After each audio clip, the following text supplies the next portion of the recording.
In 2010, Special Olympics Kentucky celebrated 40 years. 40 years of changing lives, changing families, changing the community.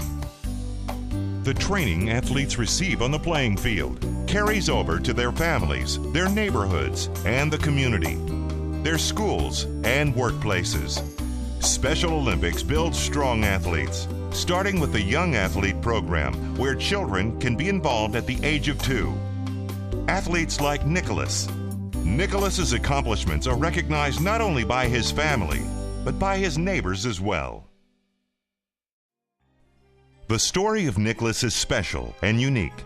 The Klein family chose to make Nicholas a part of their family before he was even born, knowing that he was going to be born with Down syndrome. When we first heard about the baby and that there was a possibility that we could adopt him, we didn't really talk seriously about it. So then we got the call and it was like, bam, this baby's in the hospital. And we either go get him or he stays there. So before we made the decision, we thought that it was important that the girls were involved in bringing this baby into our house. So we sat them down and we were telling them about this baby. They didn't hesitate. They didn't blink an eye or ask a question. They just said, "What? Let's go get that baby." Even though Nicholas came to be a part of the Klein family a little different than most Special Olympics athletes, the sentiments that the Kleins express about Nicholas's impact on their family echo that of thousands of other families in our communities. He makes us what we were supposed to be. He completes us as a family because on a daily basis, he gives us and reintroduces us to just pure unbridled joy. Nicholas has overcome many obstacles and continues to grow and advance every day. The Young Athlete program has made a huge impact on Nicholas's development. And the very first night at Young Athletes program, they did a game where you introduce yourself. Nicholas was very clingy. He was frightened by all the kids. He was frightened by the noise, and he didn't want to participate. By bouncing the ball to someone on the other side of the circle, and when you throw the ball, you introduce yourself by saying your name. As they described that game, I immediately started talking and explaining, well, he won't say his name and he won't do this, and sometimes he says his name is Boy, and if he tells you Boy, and Nicholas looked at me and he says, "Paul, shh," and then he threw the ball and he said, "Nick." The Young Athlete program was great for him because he had fun and he learned a lot about being in a group, and he learned a lot about saying his name. And I think that's a great program for the kids and for the big sisters or the dads or the moms, whoever's there. It's just fun and it's a great learning experience for everybody. And while the Kleins make sure that Nicholas learns all he can from school and from Special Olympics, they continue to learn from him every day. We all have a disability. Some are visible, some are not. The thing about Nicholas that I think is so amazing, and the thing about Down syndrome in general, that I remind myself quite often is it's caused by an extra chromosome. He's not lacking something that I have. He has something that I don't have.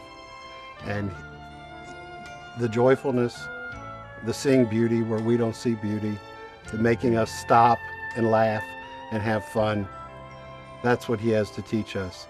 And it's very, very hard for me to see him as a disabled child because he is my teacher every day.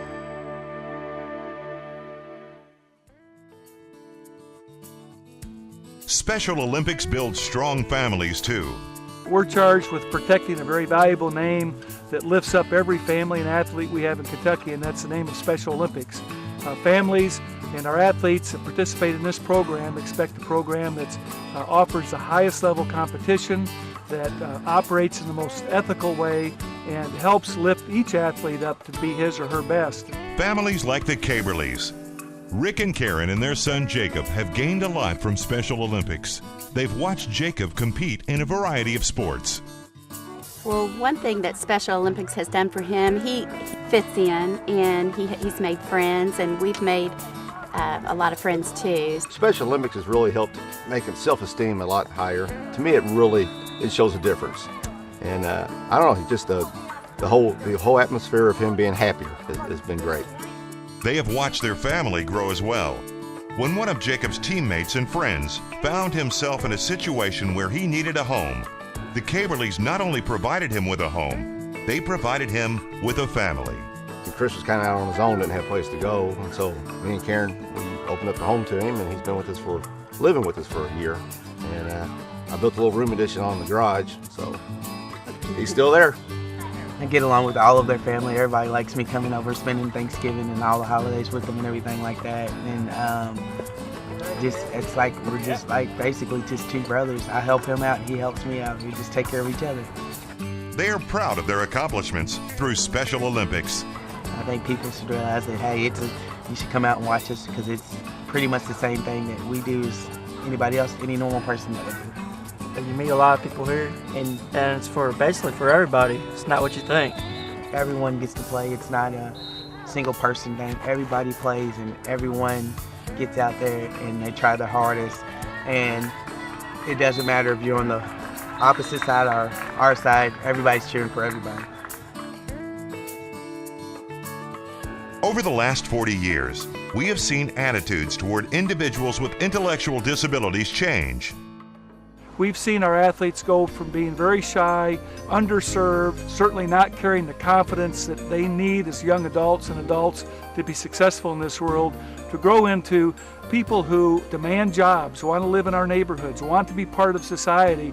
Special Olympics has played a key role, I think, in making that happen over these last 30-some years. The very first events that we would run in Special Olympics in those early 70s, probably everybody that was involved in this program had very low expectations for what our athletes could achieve. In the 1972 International Games, which were the first games that we took athletes to from Kentucky, even back then, distances of 300 yards were as long as the professionals thought our athletes could run.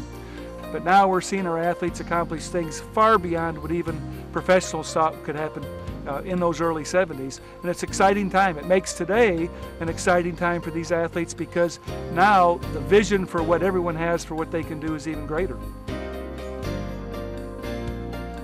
As we celebrate our 40th anniversary this year, it's an exciting time for Special Olympics. We've seen change in our families and what their hope is for their athletes. We've seen change in our individual athletes as they have become accomplished athletes. They've become accomplished spokespeople for their peers. And we think Special Olympics has played a great role in these last 40 years in bringing those opportunities in front of our athletes and families. The next 40 years are going to be even more exciting.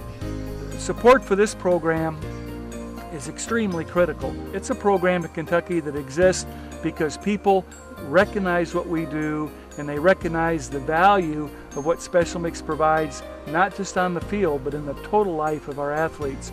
Special Olympics Kentucky has a tremendous challenge ahead of us. This challenge we need help with. We need the community to realize that we can't be just a program that's doing great things for 6,000 athletes. We need to be a program that's doing great things for 25,000 athletes. That's going to take your help. It's going to take all of us working together to make sure that the next 10,000 athletes don't have to wait another 40 years to participate.